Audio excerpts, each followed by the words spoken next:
Hello, everybody. This is Reels, a podcast about everything movies and television. My name is Dakota. I'm joined by my brother Derek. You can call us the Dag Bros. Thank you for listening. Okay, so let's start the news. For sure, the biggest news this week was the whole DC layout and what their next plan is. I don't know. We're both big DC guys. You're a bigger DC dude than me. Yeah. So what do you think? Did you like this announcement? I know you're not a big fan of James Gunn. Overall, I feel like there are things I like, there are things I don't like. But you're right. I do not like James Gunn necessarily. I don't feel like he's serious enough. But I mean, we could go through each project and just talk about them individually. Yeah. All right. Should we start with good ones, or should we just go in order? All right.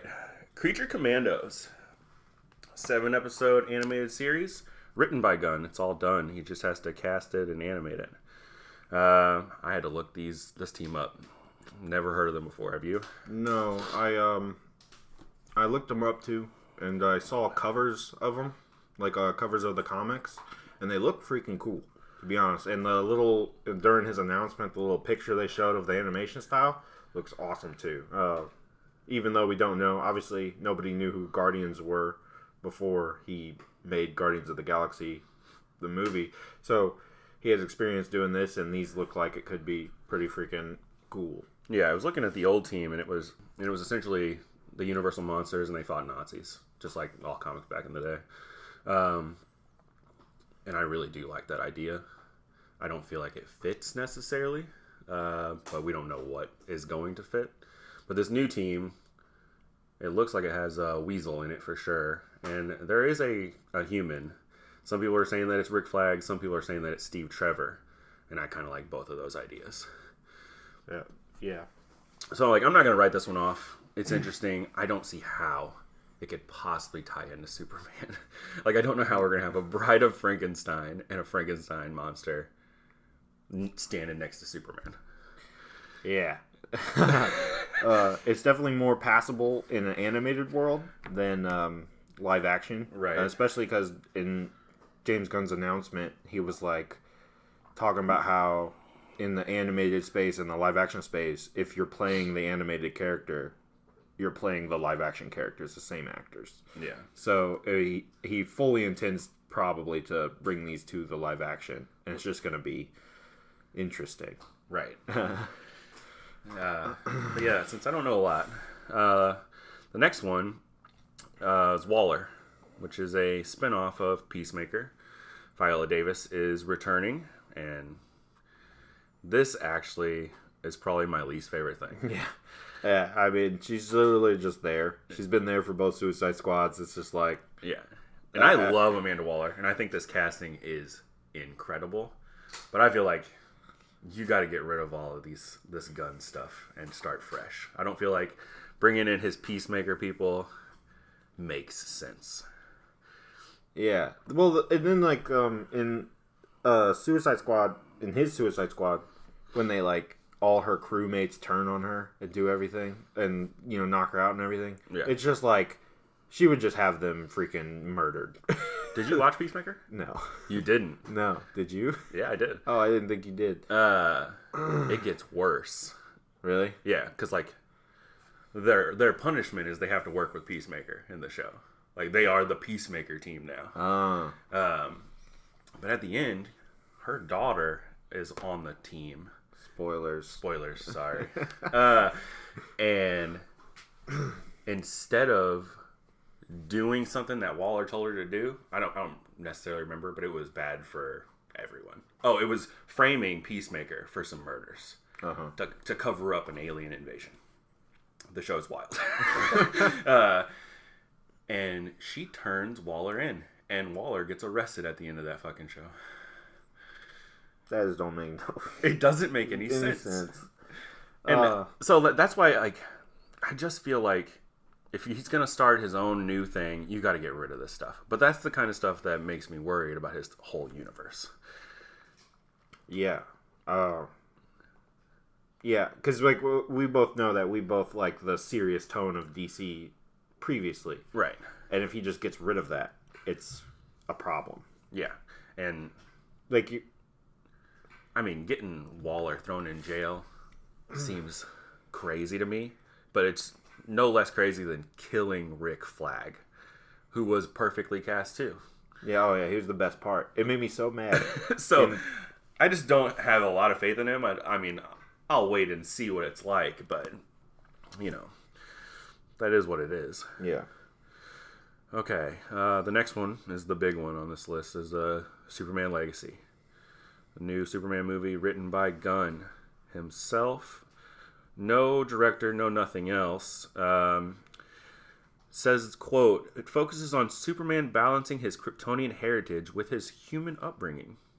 He is the embodiment of truth, justice, and the American way. He is kindness in a world that thinks that kindness is old-fashioned, end quote. So it sounds like a rehash of Man of Steel, honestly. Like, that is what Man of Steel was about. Him struggling with his heritage. It was more of a I'm an alien and these people are human kind of way versus like him being Kryptonian and being human. But can James Gunn write a better movie than Man of Steel? So I'm conflicted on this one, right? Because obviously, we both. I don't know if you think, but I think Man of Steel is the best Superman movie ever. I know you think like Superman Returns. I believe. Maybe. I do love Superman Returns. So, but then again, though, in a Superman Returns style, James Gunn excels, like in that real colorful, vibrant. You're right. Like, so. It will be. It will be gorgeous, won't it? Superman is like the thing that he will probably do the best at. I think he couldn't do a Batman. His Batman would be like Adam West stuff. You know what I mean? Or it'd be like Deadpool. It'd be over the top. Yeah, but you know, because then obviously we know that Matt Reeves is doing his Batman thing, but it's not part of this, and they're casting a new DCU Batman. Yeah, it's very confusing. Yes. Which, and it's not even, we'll get to that. But I actually think we're due for a James Gunn style Superman. More of the laid back and less serious kind of Superman. While I love Man of Steel and everything, without Henry Cavill, I don't think it's going to do the same thing. And especially because the way it's written, we're looking at like a early 20s, late teenager Superman. Yeah. So I think his style is actually going to be good for this project. I think most of it will. Most of it, at least his directing style. I don't know if his humor will work well in this. Yeah, the one thing that worries me the most about it is I'm assuming he's going to have Lois in it. Is the relationship between Superman and Lois, because that at least needs to be on the more serious side and less comedy. Lois is a hard character to write. Yeah. Like, she's a very difficult character to write. And I don't know a lot about the Guardians of the Galaxy besides the movies, but I know Gamora fans can't stand what he did to her. So interesting. I didn't know that. It makes me a little nervous for stuff like that, yeah. Do we think that Lobo is going to be the villain, since we had that Jason Momoa Lobo rumor? No, they had just announced that. Didn't they say he's staying as Aquaman? They said that he could stay as Aquaman, but he tweeted that people have been to play different characters at the same time. He said, "Why can't I do that?" Yeah, I mean, what's his face did it?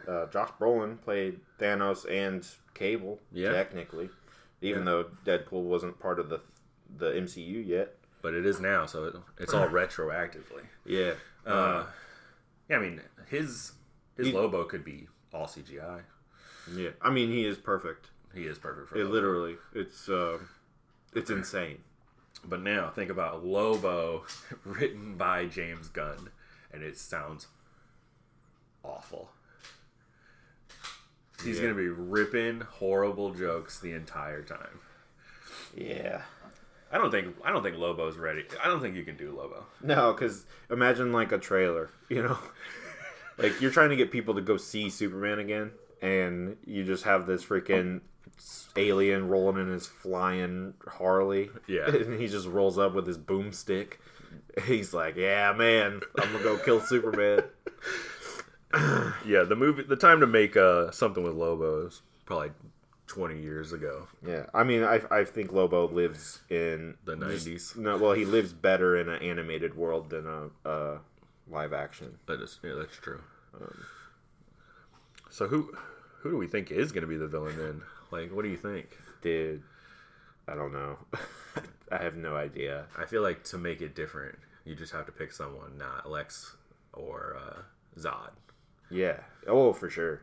But, like, it could be, like, what's his name? His name Metallo? Metallo, yeah. Yeah, it could be Metallo. But, like, in the comics, Lex does he make Metallo? He kind of, like, pushes him on, at least. Yeah, they shouldn't most of the time. have it that way, though. It should be somebody else that makes Metallo. Because I don't think it's important, like, that Lex does it. It's not that big a deal if he does or doesn't do it. But I think Metallo would be pretty cool. Metallo could have been made by the Creature Commandos. That's how it's all tying in. That'd be good. Yeah, that is true. Okay. So the next things on here is lanterns. So it is, they described it as a space cop show in the vein of True Detective with Hal Jordan and Jon Stewart. And that it will play a big role leading to the main story that we are telling across film and TV. So, like, their mystery is going to be, like, what the big Bad. Yeah, it's going to be, like, what the big for problem sure, is. For sure, yeah. Like, whoever going to be the big bad of the DCU, the Thanos of it at the beginning. Right. This is the most exciting thing. It is very exciting. HBO doesn't ever make anything low quality. I expect this to have as much of a budget as, like, Game of Thrones or The Last of Us or something, because it needs it, especially if it's just in space all the time. The thing that's most exciting is a live-action Jon Stewart. It's going to be the best thing ever. He's the best. He's my favorite Lantern by far. And then True Detective, but I think this first season of True Detective is one of the best, if not the best season of television ever made. So this is, like, I'm so down for this. I'm not even a big Green Lantern guy, but I love Jon Stewart so much. So this is the one thing that I feel like can't fail, because you got Green Lantern fans by having Jordan and Stewart. That's all of them. Yeah. No one's gonna be like, you got the other guy that people love, but I hate him. Kyle Rayner. Yeah. Or sucks. Alan Scott from, like, fucking way back in the day. No way. Get out of here. You got all of the Green Lantern fans with Jon Stewart. You got all of the animated fans. That's why we all love Jon Stewart, because we grew up with the animated. And he's incredible. Oh, and you know who's perfect is Jonathan Majors. Like, I know. He's literally perfect casting. Dude, after watching Lovecraft Country, yeah, and I told you back then, I was like, we need to get him in a superhero something. Oh, yeah. Like, we need him somewhere. And then Marvel snatches him up for their big bad. It makes me so freaking mad. I think he can do. I think who cares? James Gunn is not in bad terms with Marvel. It's true. We're going to have a bunch of them over. Yeah, because, like, you can't. It's just going to happen. And it's just a TV. At this moment, it's a TV show. So, you know, Marvel really. I mean, they have TV shows, but their TV shows are not nearly as prevalent as their movies. They're not doing good. The only TV show that people, like, really, really enjoy is Loki. Yeah. So, I mean, yeah, that is a good cast. Or, that is good casting. And I think the only way this can fail is if they fuck up the casting. Oh yeah, for sure. But, yeah, like you said, True Detective, the HBO budget and polish, I mean, it's just almost impossible for that to fail. Yeah. Okay. So, the next one is The Authority, which I also had to look up. Yeah, I don't even know what this is. So. Okay. So, Jim Lee had his own comics, everything back in the day. He had his own Justice League. They were called... What were they called? Maybe the Wildcats or something? I'll have to look it up. But the Authority were essentially an evil Justice League that were going to take everything into their own hands. They saw people as not being able to deal with themselves, so they're going to handle it the way they're going to handle it. Essentially the boys. Okay. But Jim Lee created them. And I don't know if you heard this, but I heard a rumor, or read a rumor, that the whole reason that they're even getting a movie, and they're getting a big budget movie, is what he said. It's not a TV show. It's a big budget movie. The rumor is they are setting this up to be a Superman sequel. So it can be Superman versus the Authority. Which just doesn't make sense to me when you have several DC like proper teams that have never been anywhere. And this is like a separate publication that DC bought and they rolled them all in. It didn't even happen until like the late 90s or some shit. Oh wow, that's real late. Yeah. So I don't know how I feel about this, but James Gunn loves his weird characters. And I looked up like the original members, and they're all very just second-rate Justice Leaguers, essentially. Which I get. Like, every team that's going to be like a parody or an homage or whatever is going to look like the Justice League. That's why the boys look like the Justice League. But I don't feel like, because the boys is a thing, that James Gunn should even try it. Yeah, I mean, The Boys is, I think, the most popular Amazon Prime show. Maybe, I don't know, since Lord of the Rings came out, but it's one or two. Yeah. So, and I love The Boys. The Boys is great. I watched the first season and it was fine. But why go out of your way, especially, to compete with that? So I think this is what I think he's doing. Because, right, there's no mention of the future of Aquaman, the future of Wonder Woman, the future of the Flash. So I feel like he's trying to compensate for not actually having these big name characters potentially, if he doesn't keep, Gal Gadot and Jason Momoa and I assume not Ezra Miller after all of his ridiculousness. I heard out of everyone, he's the one that might stay. If Ezra Miller stays, they have a problem. They do have a problem. What he's done is too much. Like it lasted way too long. He did too much. If they keep him, it's going to be like it's like putting Kevin Spacey in one of your movies. You know what I mean? It's bad. Yeah. And honestly, he's the worst. He was the worst cast league member in general. So why would you keep him out of everyone else? Yeah. Yeah. Flash could be cast better for sure. All right. So the next one is Paradise Lost, which is described as an HBO Max series like in a Game of Thrones like style with all the females with an all-female island on Themyscira, essentially, with no Wonder Woman. Sorry, it was worded extremely weird on this. But it says that filled with political intrigue and scheming between power players. Now, this is very confusing to me.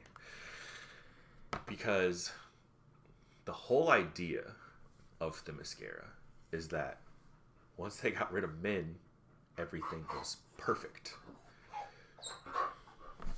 So, how are they going to have a Game of Thrones style show with the drama and the political intrigue, like they say, and in this world, and why do we even care if Wonder Woman's not in it?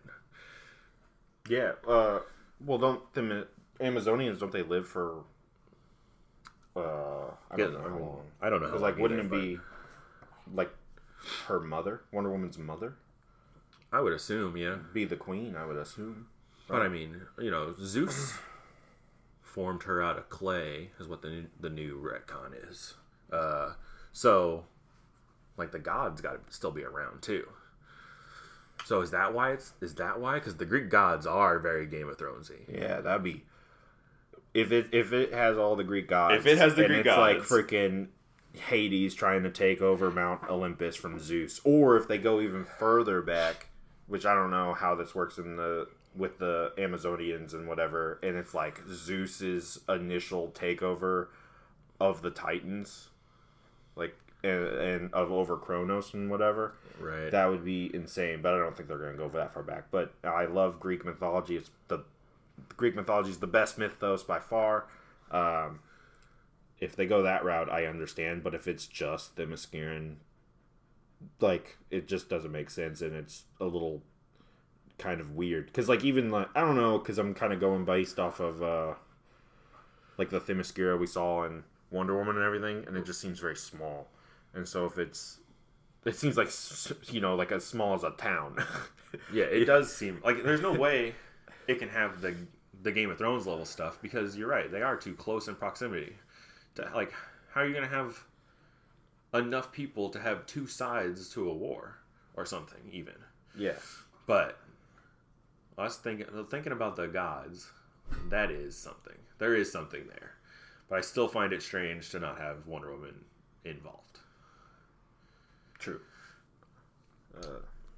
Yeah, I mean, but HBO, they don't put out bad things, so that's true. Everything's has a quality to it, and even a bad HBO show is still a good show. That's true. You're right.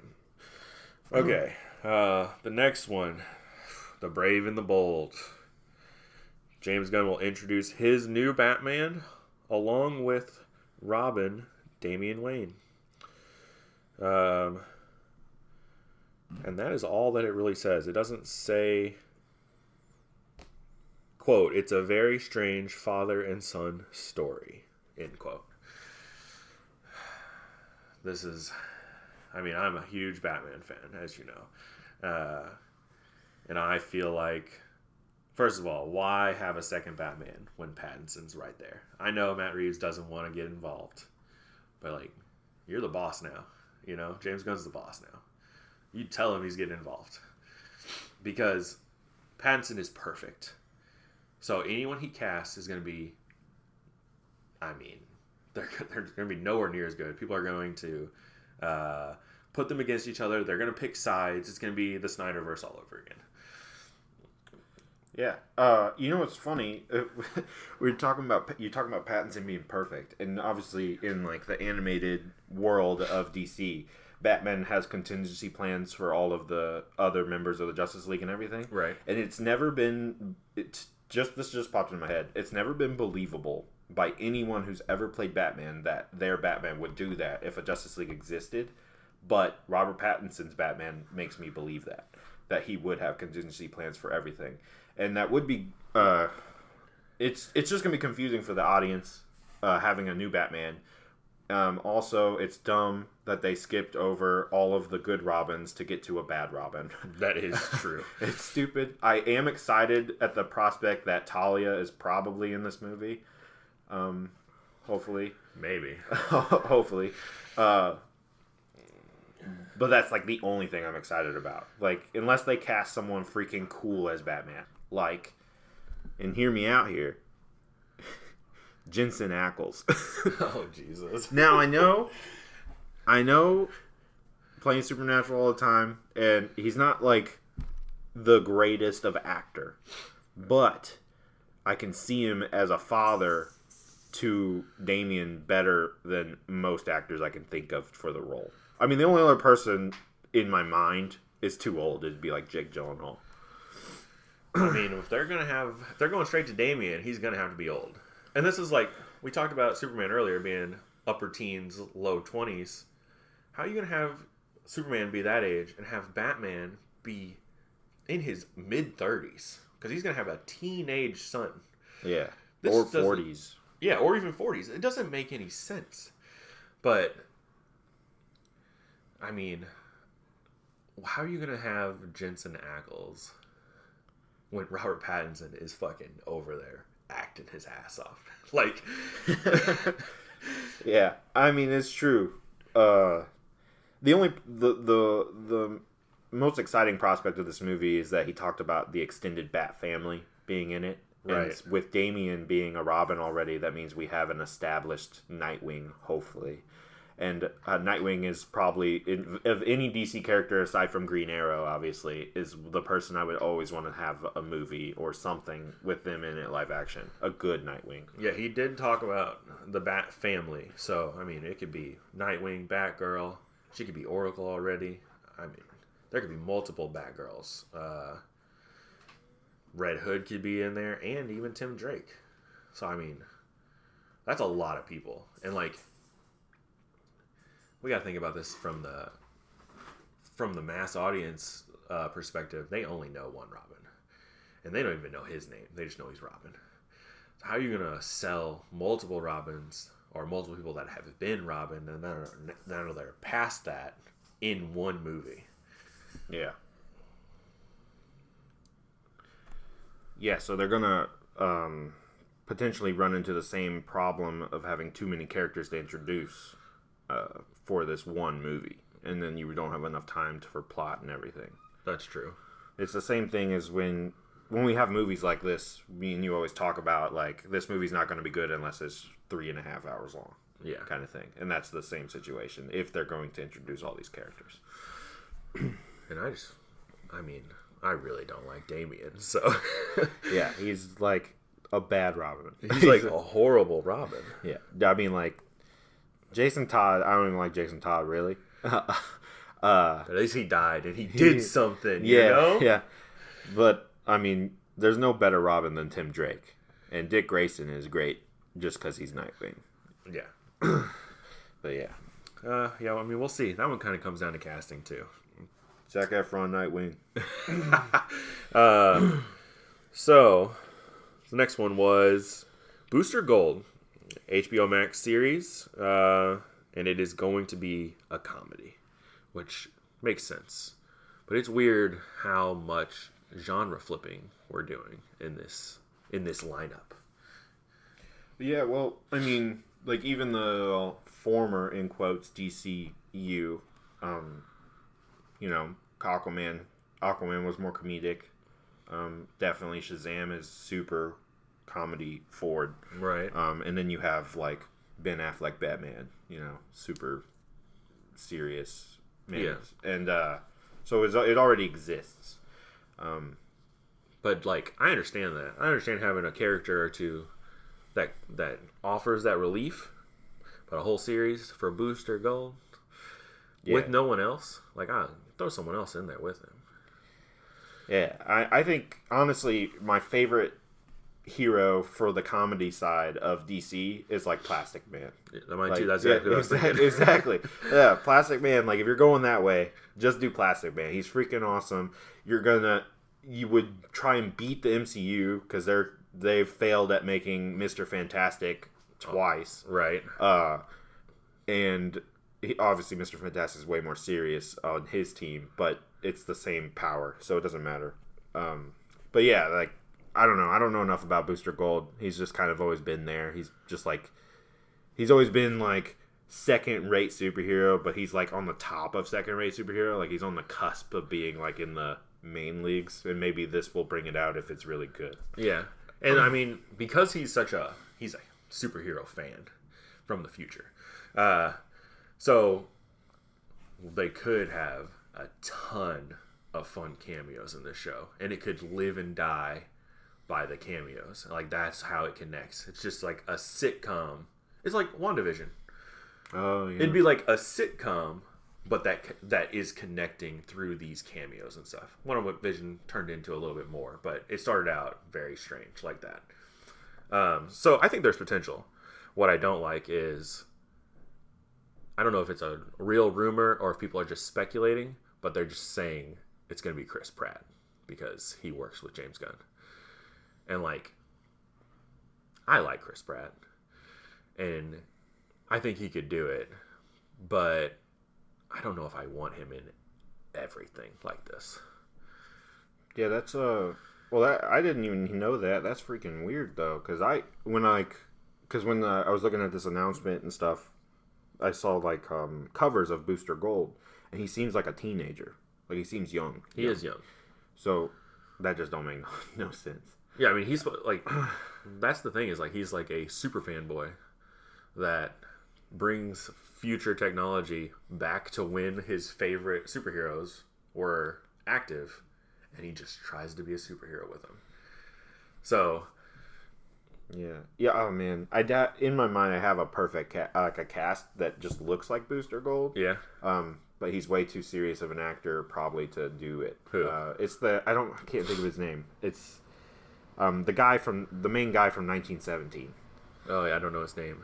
George something, I think. George McKay, I believe. You're right. He does look like He Booster looks just Gold. like him, and he was also in Captain Fantastic. I know you haven't seen that. I don't think. No, I haven't seen that. In that movie, there's like a whole section of how he has them all work out and everything, out in the woods or whatever. Right. And motherfucker is jacked. Is he? Yeah, like chiseled to the freaking. It's insane. That's crazy. And like he's great because like True History of the Kelly Gang, that movie based on the Kelly Gang from Australia, and he was the main character. He's jacked in that movie too, so I just know that he is just ready for a suit that doesn't need padding. Right. Yeah, I mean, it could be a fun show. I just don't feel like it's going to be a necessary show. Like that's going to be the one show you're like, yeah, I might watch it, but I might not. Yeah. I mean, I have more chance of watching this than Waller for sure. Wow. Okay. Next one, Supergirl, Woman of Tomorrow. Said that it's taking cues from the miniseries of the same name, where her family are moving through space, like to try to get away from Krypton. I don't know the exacts with it, and then everyone that she's with slowly dies.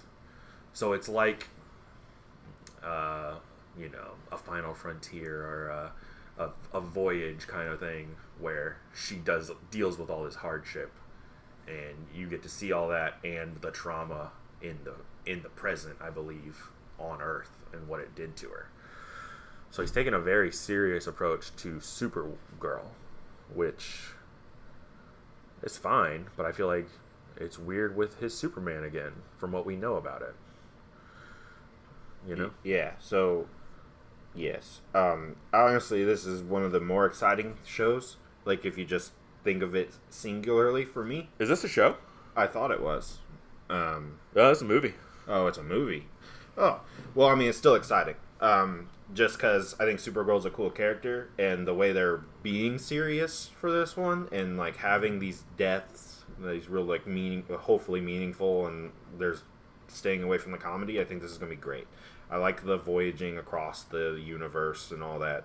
It's just this sounds awesome, but you are right. When it comes down to her having to this Supergirl that they're making having to interact with the Superman that they're making, it's going to be interesting. Yeah. I mean, she's usually a pretty hot-headed character and is more like Batman than Superman. Well, that's why, like, in the Batman Superman Public Enemies, in that comic book, Superman actually seeks out Bruce to do her training just because they get along better. They understand it. So it's not like a crazy thing for her to be more hardcore than Superman, but this seems like she's going to be real hardcore. So I don't know. But I do like Supergirl. Did I say Supergirl? Yeah. Yeah. I do like Supergirl a lot. So I know that Crypto is a part of this comic, and I don't like Crypto. Yeah.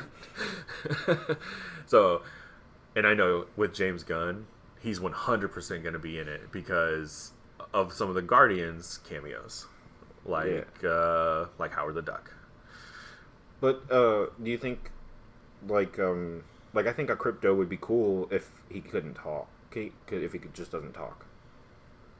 Maybe. You know what I mean? Like, imagine if it's just like a normal, like I can't even think of like a famous dog movie, like Old Yeller, you know, like like that kind of relationship, but the dog doesn't talk. Yeah, Crypto's in some of the later seasons of Titans, and he is just a dog essentially. Yeah, I think I like that. Sounds okay to me.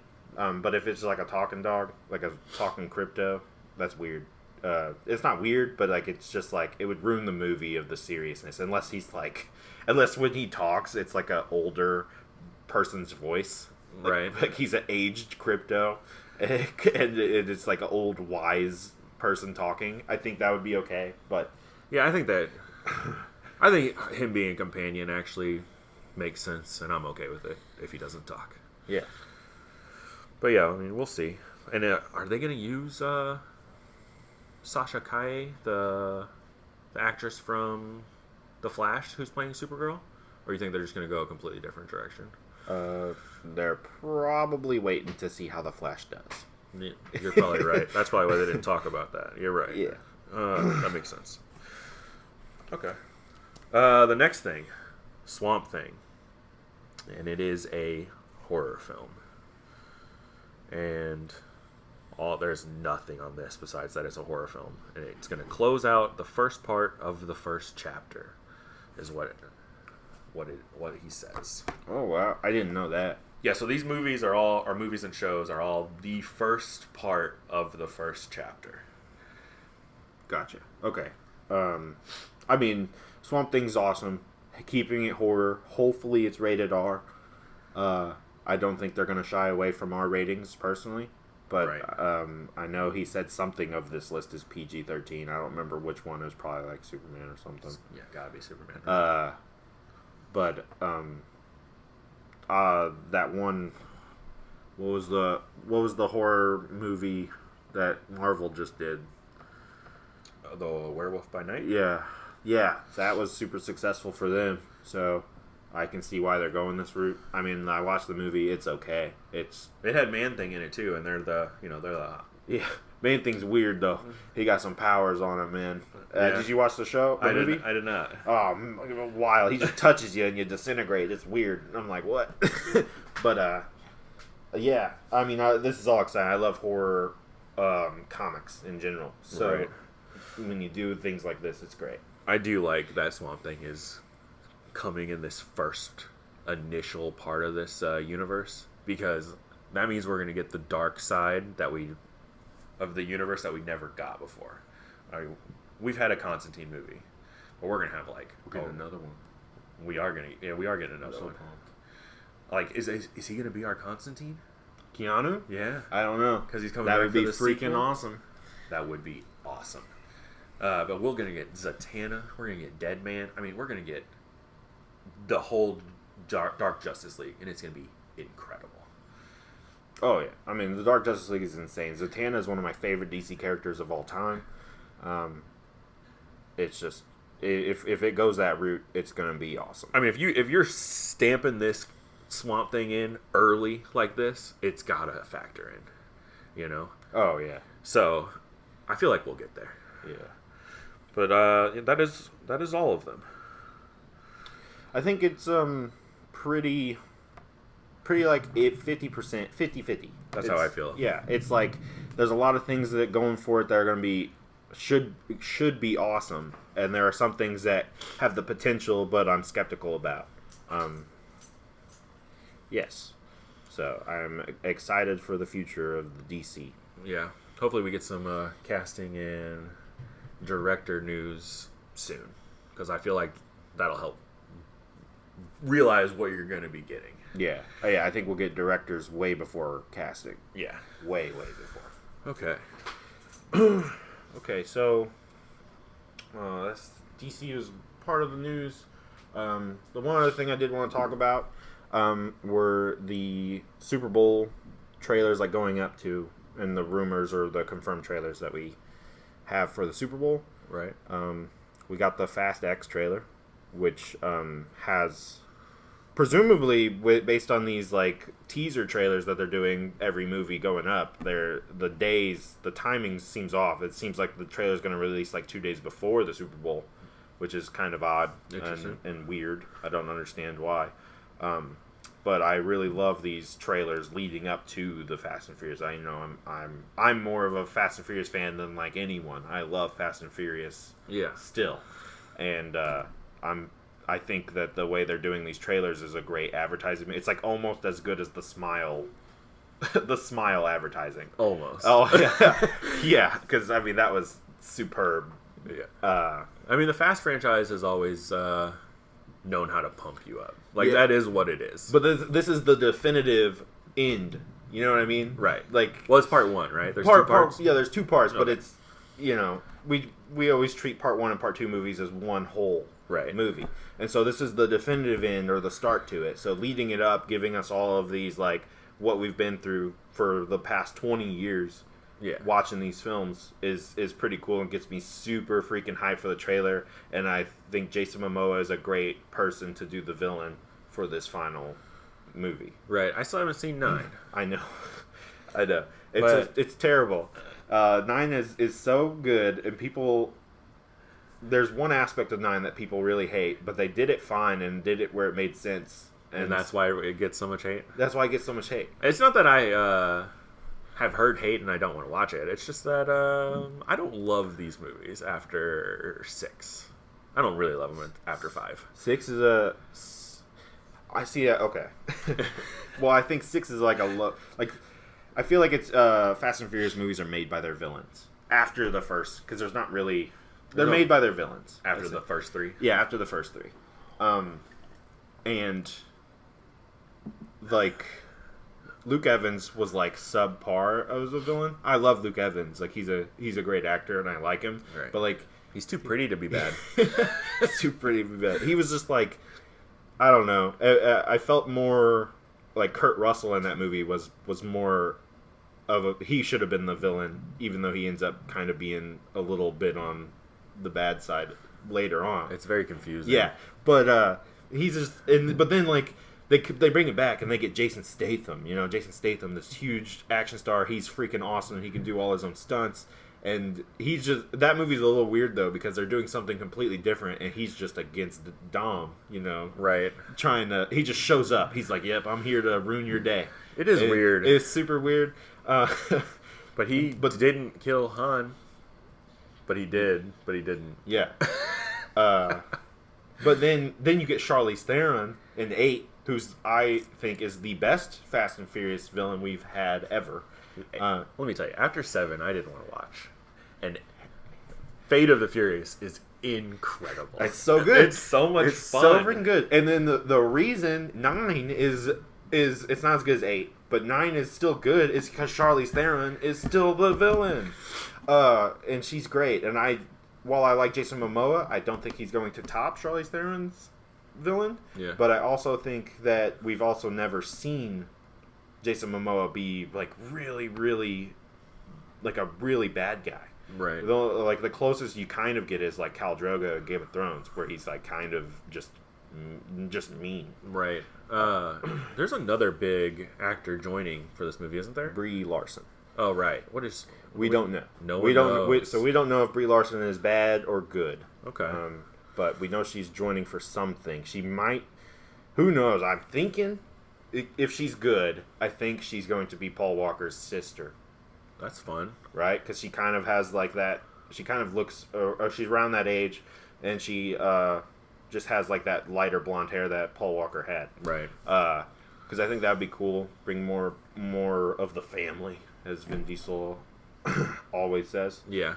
But yeah, Fast X, I think they're doing good. I mean, their trailers are always hype, so... Yeah, it's great. Always pumped. What do you think about... Or what's the other trailers? You know more about this than me. Well, we're definitely getting a Flash trailer. And that's saying something because Warner Brothers is so bankrupt that they stopped releasing movies this year. So the fact that they're shelling out the money for this movie that's been testing in the 90s. Wow. Yeah. That's insane. I think that's what it is in the low 90s, maybe upper 80s, is insane. This movie, they swear, is like one of the best movies they've ever seen. And I've read some stuff online about some leaks because there was a teaser a couple years ago, at like a closed event And from what I read, the movie does seem pretty fucking cool. So the fact that it's testing this well, they're shelling out this money that they don't have to put it in front of the Super Bowl. I think this movie is going to be incredible, and I think this trailer is going to be jaw dropping. I think it's going to win the night. Yeah, the money thing's is insane to me because like if it's a trailer, it's 2.5 to 3 minutes long. That's millions for the Super Bowl spot. Right. That's ridiculous. And it could just be a 30-second spot, and we just get the full trailer online. But still, they're shelling out money. Yeah. Yeah. I don't know. Like I like the movie can be incredible, but I just don't know if they can beat out the Ezra Miller stuff. Yeah. It's just unless in the movie they do, because I know it's all multiverse crap. Unless they get the new Flash, whoever's going to take over the reins, and just if they do that, and then have like Ezra Miller's character die, who knows? So I know that this movie is going to reboot. James Gunn said that. Yeah. And I know originally there was going to be all kinds of cameos, and we were going to get, like, Keaton was going to get pulled over. Everyone knows that because he had multiple movies. Apparently no one's getting pulled over now, and the Flash is just going to be the only one that arrives in the new universe. So I don't know if they could recast him like that. Yeah, we'll see. But I mean, this is my vote for what's going to win the Super Bowl night of trailers. I feel like it's going to be the best trailer that we see from the ones we know about. Yeah, I mean, potentially, I really like Fast and Furious. But if the Fast and Furious trailer releases 2 days before, I don't think it deserves a spot in the trailer showcase. Right. Yeah, what are the other trailers that we know of? They just confirmed today that we're definitely getting a Little Mermaid trailer. So, I mean, I feel like with these live-action Disney movies, they're very hit or miss. Like, I've really, really enjoyed Beauty and the Beast and Aladdin for what they were. I don't think they're as good as the animated versions, but you can go the other route, and The Lion King was kind of garbage. So I don't know where I'm going to fall on The Little Mermaid, and I love The Little Mermaid, the animated series. Yeah. You're like, I think the Disney live actions are just getting worse. So they're just like going downhill. The only two that are, well, I think including, I don't like Aladdin as much as you like Aladdin, but Aladdin's my favorite Disney movie. Beauty and the Beast was great. Cinderella was also great. It was good. I think that one should be included. But other than that, aside from like The Jungle Book, The Jungle Book was good. The Jungle Book is also great. Like Lion King was atrocious. It was. It was so bad. Mulan was so bad. It was. Mulan was horrible. It was so bad, and it's just like it's hard to trust them now. I didn't even watch Pinocchio. I am. Wait, which one? Oh, with the Tom Hanks. With Tom Hanks. I fell asleep. Oh, I fell asleep like 30 minutes in. Yeah. I didn't finish it. But it doesn't hold a candle to Guillermo's his Pinocchio. But yeah, I mean, I'm most excited. I think Javier Bardem is playing King Trident. That's what I'm most excited about. Other than that, I don't really have high hopes. I mean, Melissa McCarthy is freaking Ursula. That's horrible. Yeah, like, and then they do the live action television Little Mermaid and get Queen Latifah to play Ursula. They did that? Yeah, the live action musical thing where they do it on television. Gosh, that's way better. Yeah, Queen Latifah was literally perfect for it, and then they were just like, nope, screw you, we're gonna do Melissa McCarthy. But I think I've seen, someone told me that Melissa McCarthy did like a serious role for something. I don't remember what it was. But yeah, they just killed it and absolutely destroyed it. Like, so maybe we just haven't seen her yet. I don't think it's the acting chops for me. I think it's, well, she got to sing too. Exactly. Yeah. And can she sing Poor Unfortunate Souls? Yeah. I doubt it. Yeah, you know who can? Queen Latifah. Exactly. Exactly. Yeah. There was one more, I believe, that we know for sure. John Wick 4? Yes, John Wick 4. Everything else, I believe, is rumors. from Disney that I know. Yeah. Yeah, I mean, John Wicks are great. John Wick. Yeah, John Wick. The who's the villain in this? Or is it? It's that one dude. Yeah. It's Ip Man. What's his name? Tony. No wait. No, that's Tony Jaa. That's not different. That's a different person. Ip Man. The guy who played. I'll look it up. Okay. So. Yeah, I mean, John Wick's incredible. I feel like the third one dipped a little for me just because the action was so long. It couldn't maintain. Like, it was just high, and there was no dip point for me to, like, gather up for the next action scene. So that is a little worrying for me, but I do like that this one's, like, building up to, like, a big backstory fight. Mm-hmm. Do you have the actor? Yeah, Donnie Yen. So I've actually heard that Donnie Yen is so fast that they actually have to tell him to slow down because the cameras, when they're recording him, can't catch all of the stuff he's doing. Yeah, I mean, the action is going to be incredible in that movie. But, like, for that first teaser, was Donnie Yen playing... I know he's, like, got to fight someone in his family or some stuff, right? Oh, I haven't seen that. I only saw the trailer the day it came out. I haven't seen it since. Oh, okay. But it seems very exciting. I mean, I love John Wick, so... Yeah. But I don't remember... I don't know anything else that is for sure playing on the Super Bowl. Any trailers? Yeah, I mean, there's stuff we can assume. Like, we might get a Dune Part 2 trailer. Doubt it. Yeah. It's supposed to come out this year, I think. Yeah, they're not shelling out the money for both. Flash and Dune. Yeah, they should. They should, though. Dune's incredible. I did hear some rumors of some Disney stuff. We might get a Marvels trailer. Is it the Marvels or Marvels? Captain Marvel 2. I think it's the Marvels. And there might be an Indy 5 trailer, or whatever it's called. Dial of Destiny, which is a horrible, horrible title. Yeah, I have no... I don't have high hopes unless they bring Ki-Hu Kwan in it. Especially because he's so popular right now with Everything Everywhere All at Once. Yeah, I feel like they probably missed that opportunity. Yeah. But my thing is I really liked Shia LaBeouf as his son, and I think that they're leaving him to be like his goddaughter or his niece or something in this new one. And that's who Phoebe Waller-Bridge playing? Yeah, and so I'm just like, I just wish it was Shia LaBeouf. But it's Indiana Jones. I have never been. You've always been way more of an Indiana Jones fan than me. Yeah, I think we're just gonna stick it. I'll watch this movie, obviously, but I think it's gonna be 1 and 3 are the only ones that truly exist in my books. Though we're probably gonna get a final Ant-Man trailer, I would assume. Yeah. Do you care about that? I do not care. I feel like from the first trailers that I've seen of this movie, this looks like the worst Ant-Man movie. So yeah, so like, I wholeheartedly believe like Ant-Man 2 is the best MCU movie. I really the best. That like Infinity War's close. Infinity War is better.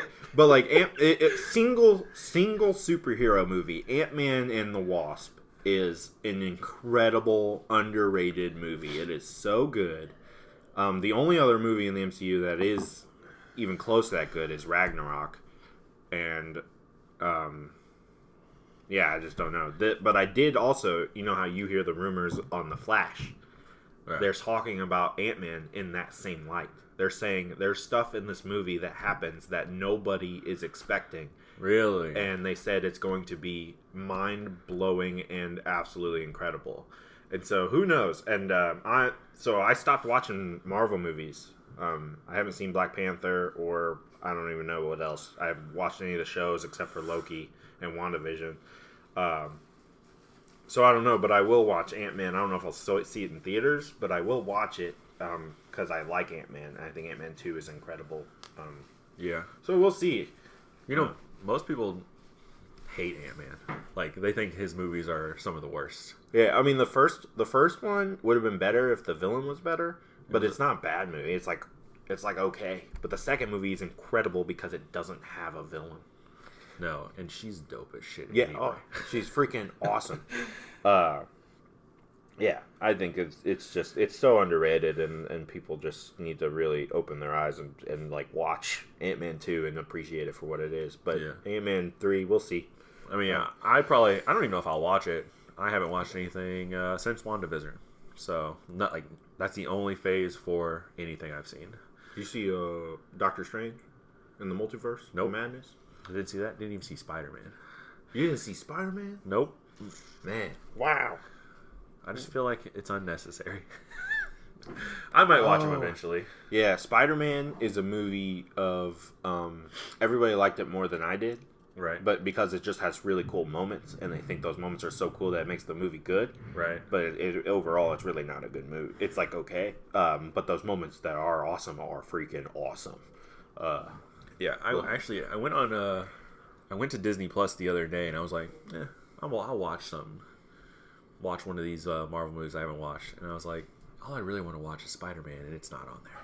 Oh, why? Why? That's because Sony owned it. Yeah. Wow, man.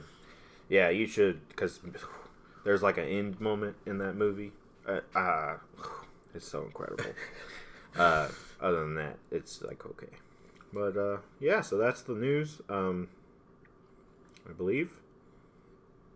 One more thing, actually, because we're just gonna update on The Last of Us. Right. It fits everything real well. So we'll just talk about all of them since this we're 3 episodes in Okay. so far. And just kind of like, we'll do this every week, what you feel, what your thoughts are on it. Yeah, so how do you feel about it? Okay. I mean, overall, I feel like that it's incredible. Like, I know some people are nitpicking that things are changed and blah, blah, blah, but the show is just hitting all of the points and sometimes even elevating them. Like, changing the infected and losing the spores is kind of dumb. But now, if you touch something on the ground, everything in the vicinity can come and get you. That is awesome. I'll trade spores for something like that. I mean, they're absolutely nailing it as Joel and Ellie, Pedro Pascal and Bella Ramsey.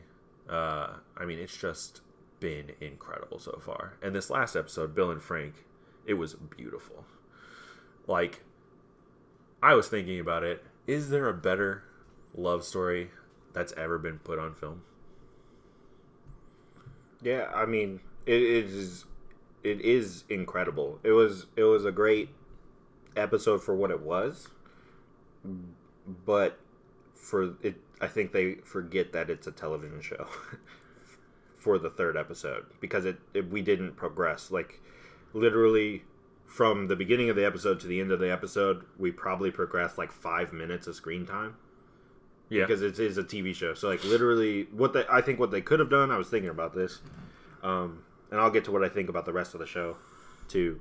But they could have shown Joel like getting the note or whatever, and seeing like, oh, Bill's dead and Frank are dead and whatever, and he gets the note, and they could have showed like the backstory, or like him telling her who they were, and just showing like them meeting Tess and whatever, all that, and then the show goes on, or as an extension of it, we're gonna release this bonus episode that is all about Bill and Frank and what they did, and people would have gone absolutely nuts for this episode, because they're getting backlash because this episode didn't move the story of the overall show at all.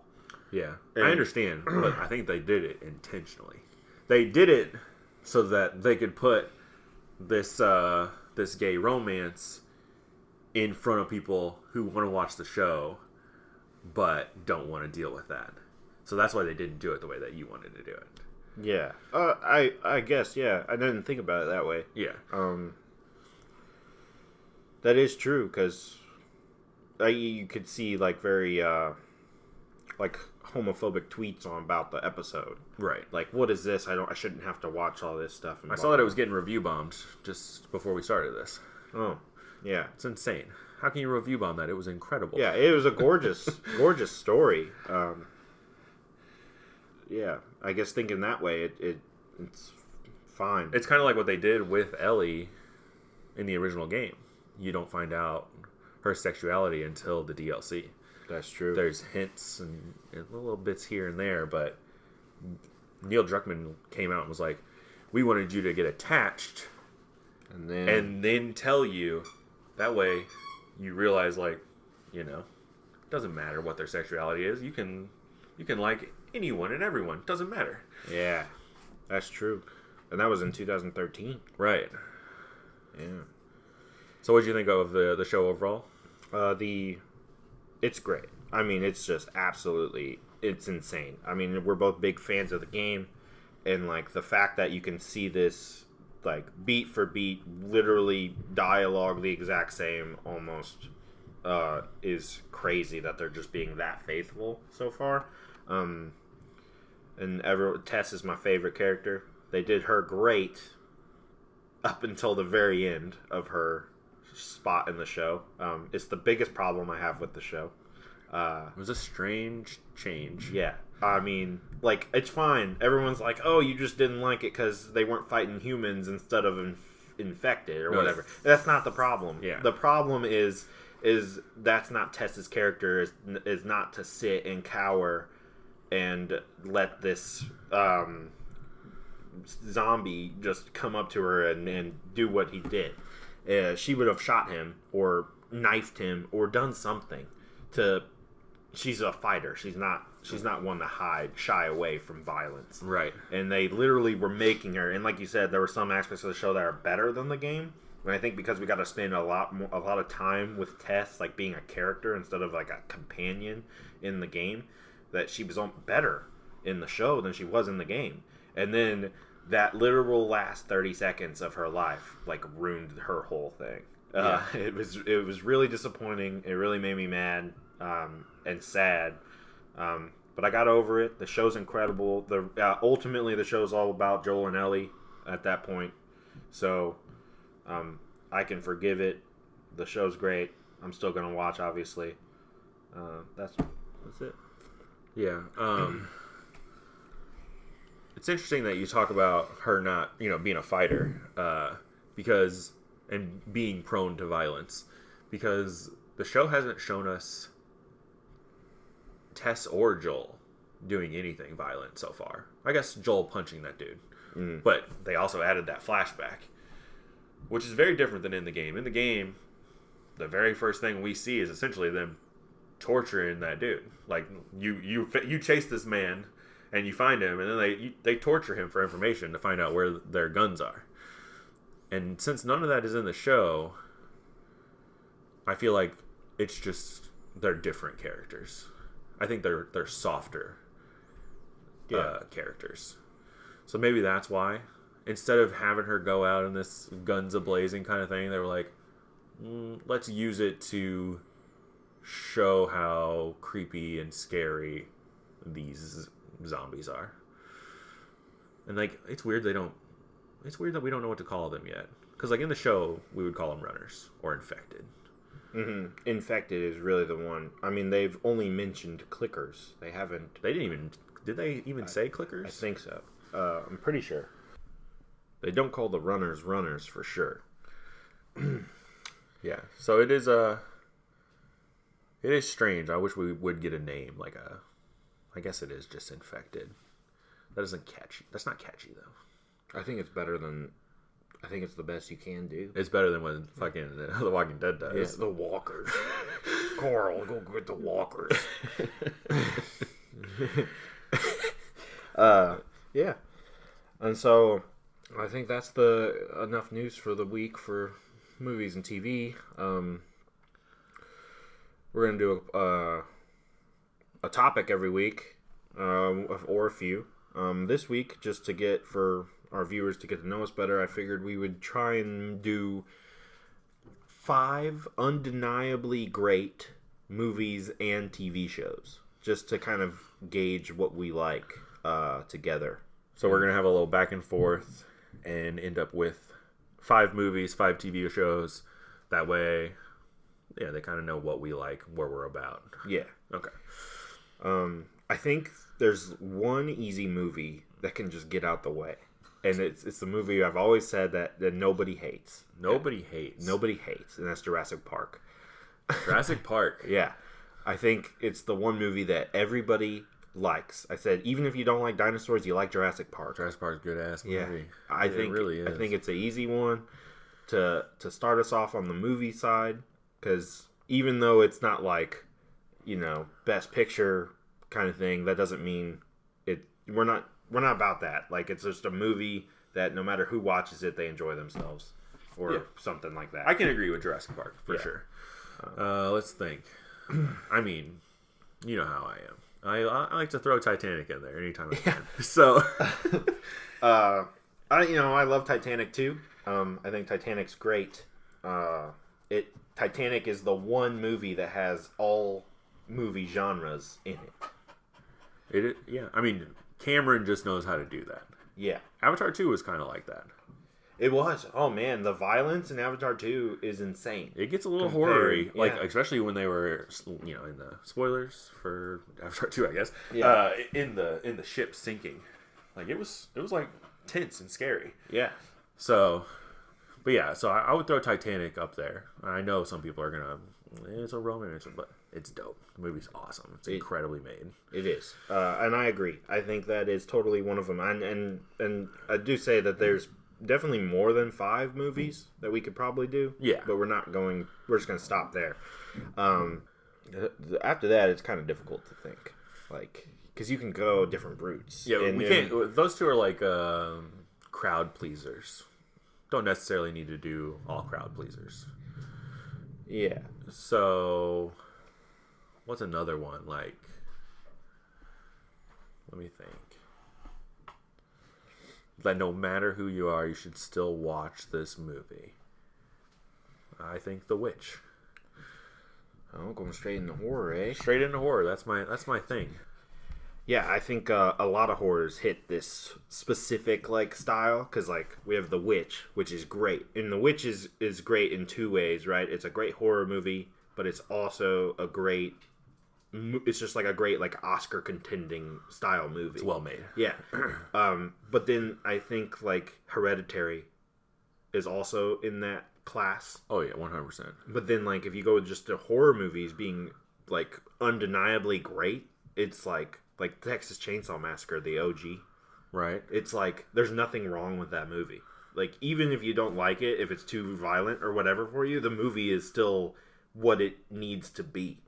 But I'll agree. I think any one of those 3 hits this style of or this the parameters that you're putting up.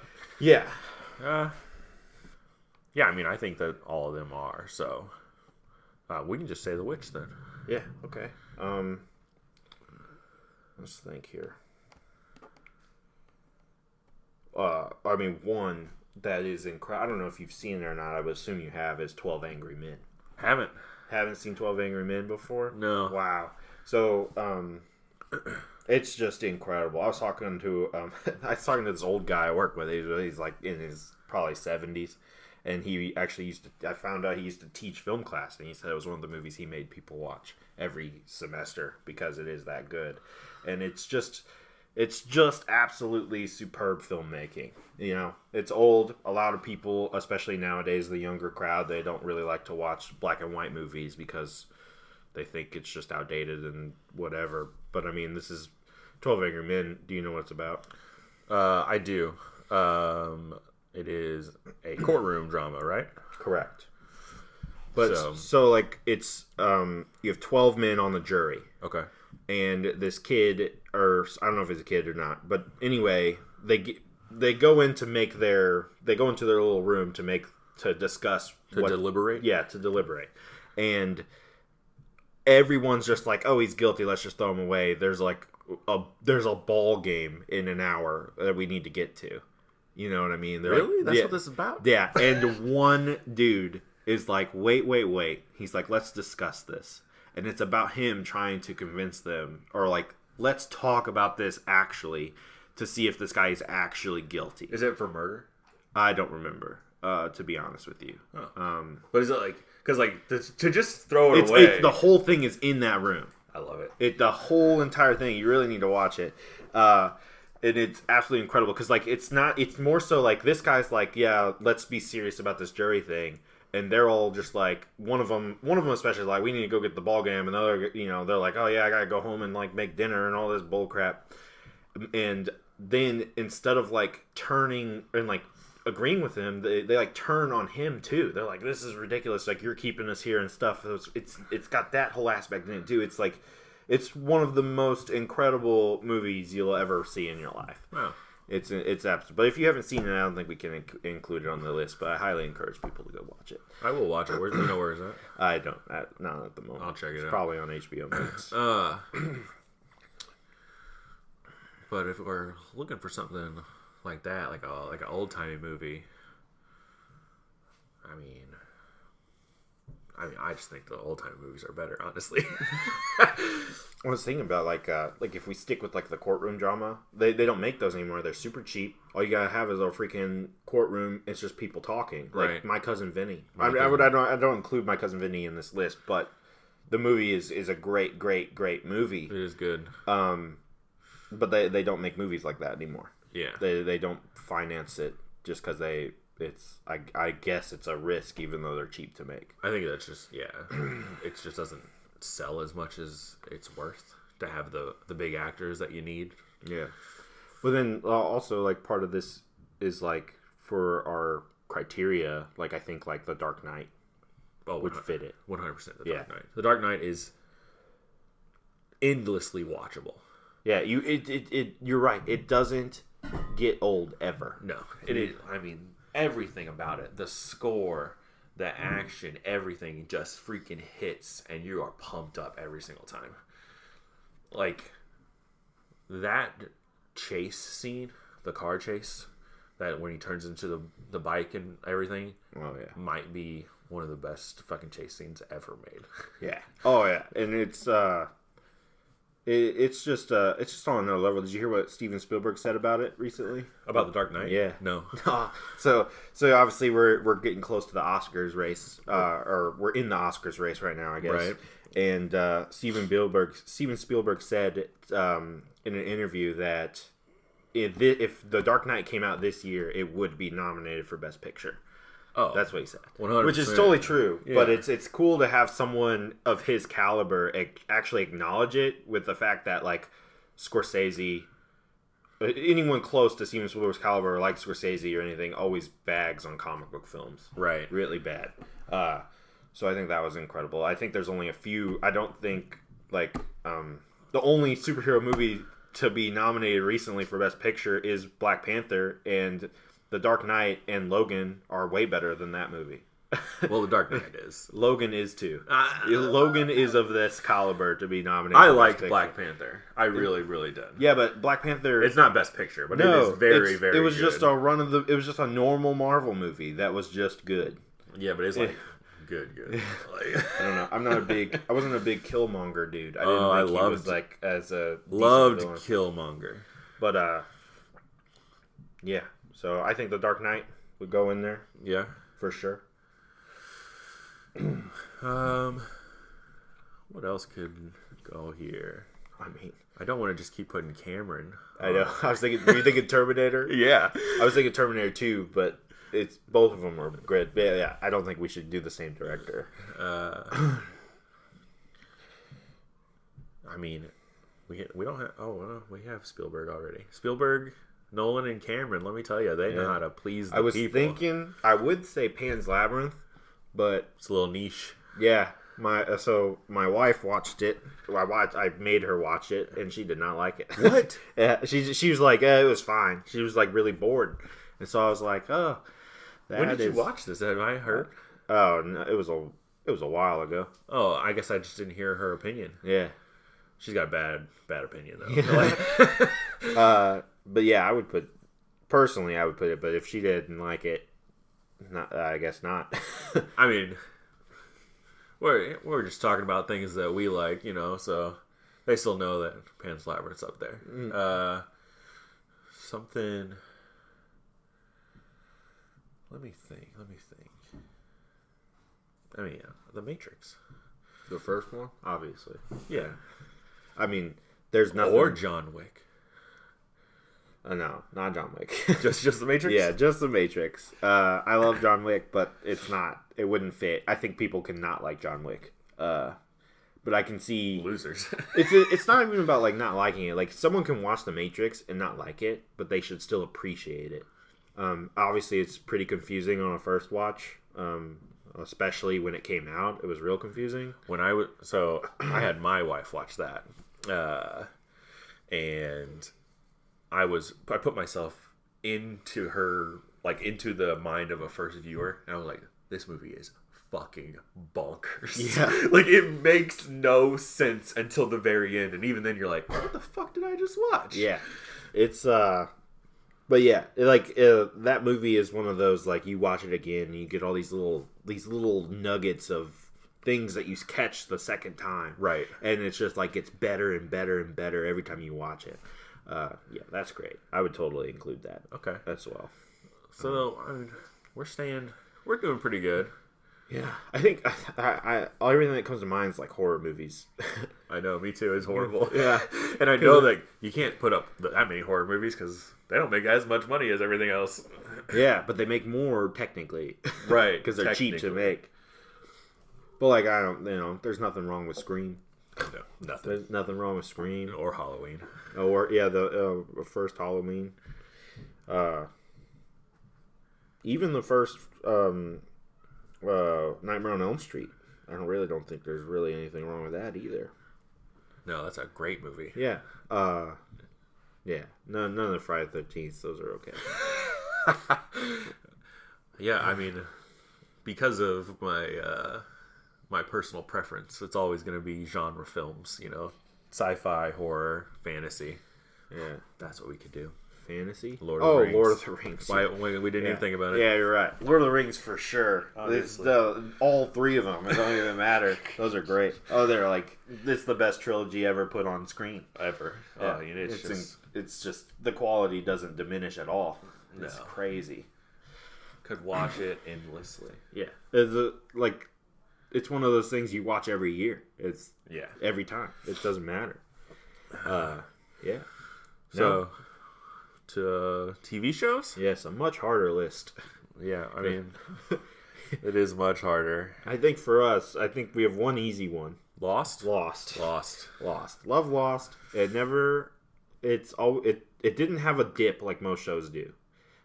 It's just like it stayed good the whole time. Right, and those people that say the end dipped are crazy. Yeah, well, the thing is like the writers even said like we were just writing. They didn't know what the heck they were doing at the time, but they figured it out. But I just recently rewatched the entire series. Yeah, and it's not that they were just writing. They were writing vague about just broad things, light versus dark, science versus faith, and like there are tidbits of it in episode 1, and it all pays off in the end, even though they had no plan, because they're just doing these broad strokes, and it's like more of a character study. It doesn't matter, and it hits so hard. Me and my wife, I made her watch it. That's why I was rewatching it. When that finale rolled, we were puddles because it is so incredibly sad watching this character study that's kind of hidden in a lost, stuck on an island kind of show. But that's not actually the A storyline. The A storyline is the flashbacks and everything. And the island is the B storyline. And I don't think people understand that. Yeah. I haven't rewatched it recently, so it's very blurry. Yes, very blurry.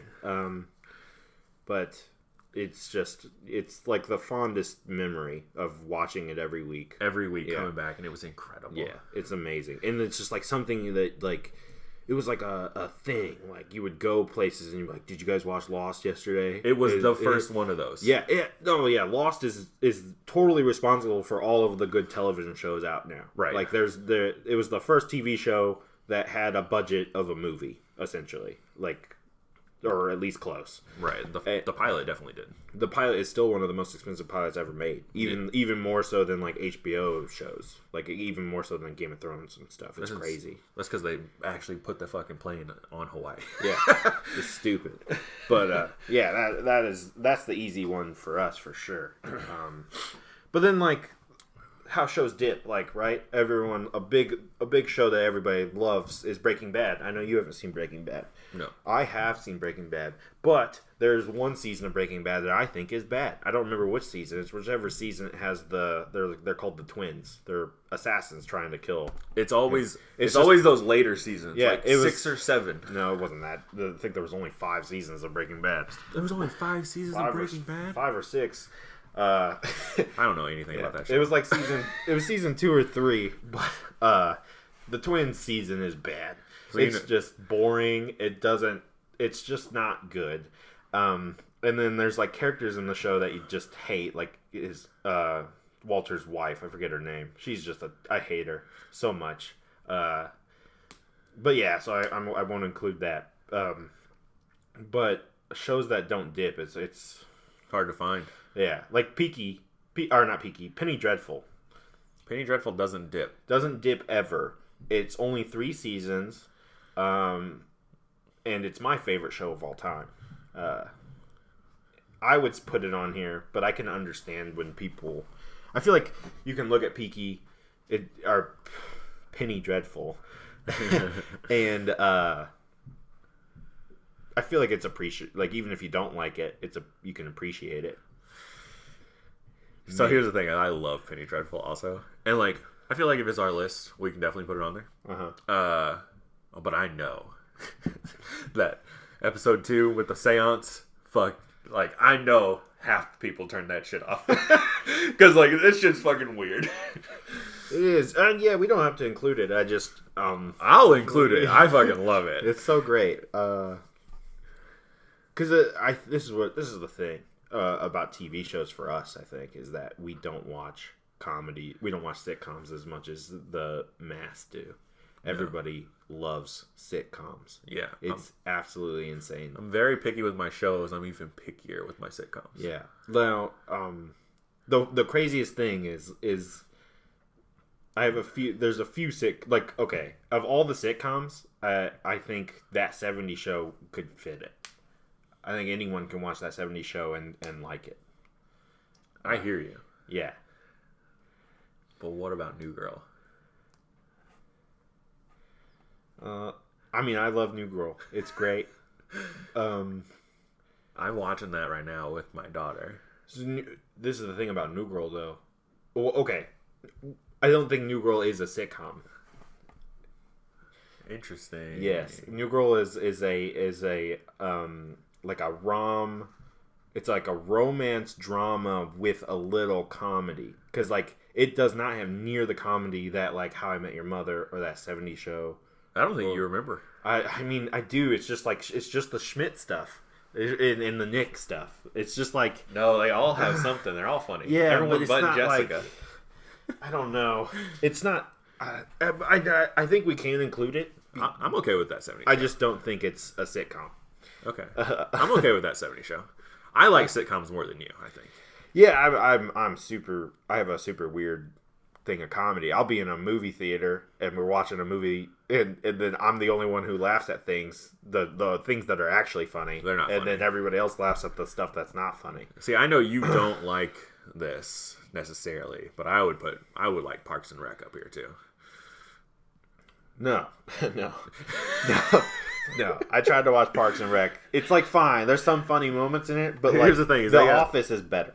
No, it's not. Yeah, by a landslide is it better. It's not better. Yeah. And see, here's the thing with Parks and Rec: it's got a wonky first season. You gotta get past that. So does The Office. You gotta get past that. I've seen episodes of The Office You've all the way through. No, you haven't. And it's not near as funny. It's amazing. So the thing that makes The Office great is that it's one of the few shows that's ever made me cry. like cry because. And people will know this because a lot of people have seen The Office. Like Steve Carell's last episode, is it's one of the most tear jerking episodes I've ever seen. Just the last episode? No, it went on and on. Yes, it is. Is it bad? It's not as good, but it is a cool thing they did though. Interesting. Everyone that was in contending, like when they were casting the show. Everyone that was in contention for Steve Carell's part came and played a temporary boss. That's fun. Who was it? It was like Will Ferrell and what's his name? James something. The guy who played in The Blacklist. What is his name? Yeah, I know who you're talking about. And the guy who plays Saul in Better Call Saul in Breaking Bad. Okay. Him. All of them, they just were like cycling them through. They were there temporarily. It was mostly James. It was mostly God. I can't remember his name. The guy who played Ultron and in The Blacklist. Spader. James Spader. Yep. It was mostly him. And he was actually great. It was actually kind of cool. But I mean, the show definitely dips. But I don't think there's any moment in Parks and Rec where you get feelings. I don't know. I've never seen it, but. I don't think so, but I know it's funny as hell. Yeah. We can go with that 70s show. That's fine. Yeah, I think that 70s show fits for both of us better because we grew up watching it. So was that just our second one? I believe so. TV shows are a lot harder. Okay. I mean, Game of Thrones. Yeah, Game of Thrones is the Lord of the Rings of television. Yeah. There's really... People can hate on the last season. It wasn't that bad, really. Just rewatched that also. Yeah. It was rushed. That was it. It was rushed. And I do feel like after The Night King, those last 3 episodes were a little different. But I think if it would have had time to breathe, it would have been fine. Yeah, I'm totally fine with putting that on the list. Yeah. I'm down with that too. Because... I mean, they just don't make them like that. Yeah, the problem with television shows is most shows stay for too long. So, like The Walking Dead? Yeah. Like way too long. The Walking Dead, if you stopped it at 3 to 5 seasons, crisp. totally be on this list. That show, yeah, the first 3 to 5 seasons are crisp of that show. Yeah, I know a lot of people don't like the second season. It's one of my favorites. I think it's great.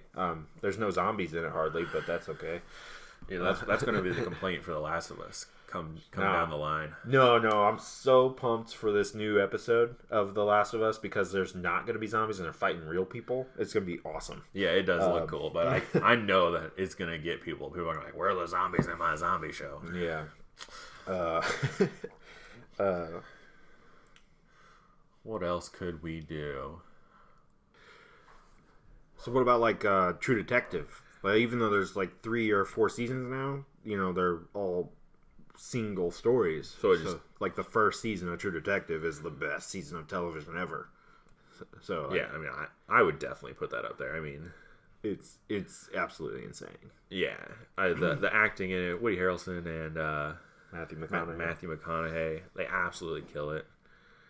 The whole time I'm trying to figure out what's going on, can't figure it out. Like. Yeah, and then it's just like, it's just a dude. It's just a dude, and I was like, it's like awesome. It's the coolest thing ever. When I first did it, and I was like, it's just a dude. And I was like, I kind of hate it. And I thought about it, and I was like, that was awesome. I was like, what did I want? Yeah, You know? What do you want? Like, did you want it to be like their boss or something? Like that would have been dumb. Yeah, no. It being some random dude we've never seen is exactly how it would be done, and it was awesome. Yeah, that totally deserves to be on this list. Okay, so is that 3? So we have True Detective, 70 Show, and Lost.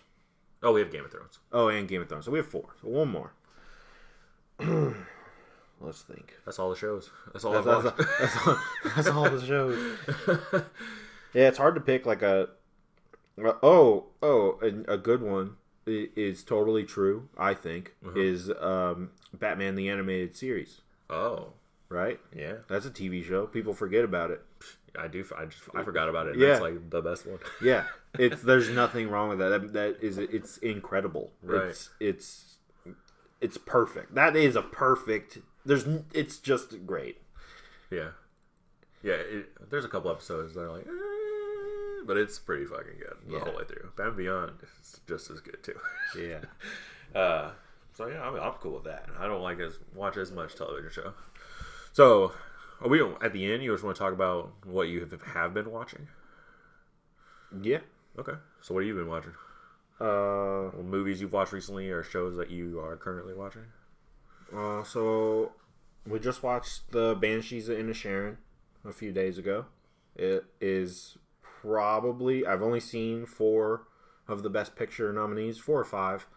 And I think that this one it's my favorite of the ones I've watched. I think the ones I haven't watched is still going to be my favorite. So that's your front runner. Probably. It's incredible. If the Oscar had its ensemble cast. Hands down, easy. Oh, hands down.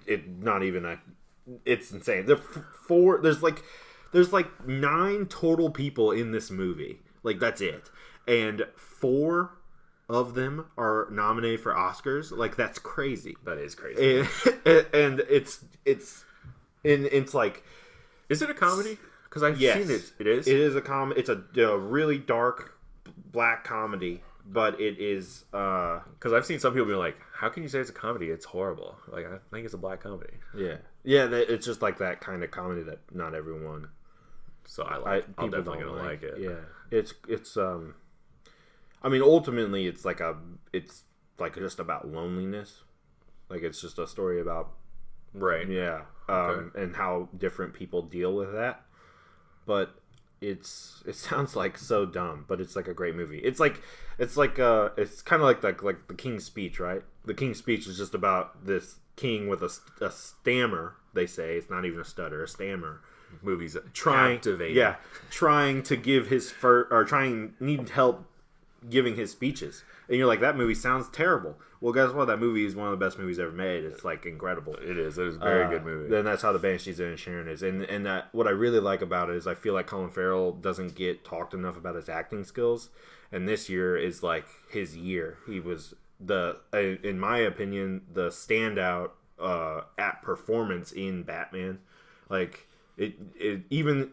obviously he had makeup on, but like, that was not Colin Farrell. Like, it was like incredible. No, and if you didn't know, you would never know. Yeah, and this movie too, he's nominated and everything. Like, it's really showing how good of an actor Colin Farrell has been, and I think people just forget about that because he's such a pretty person.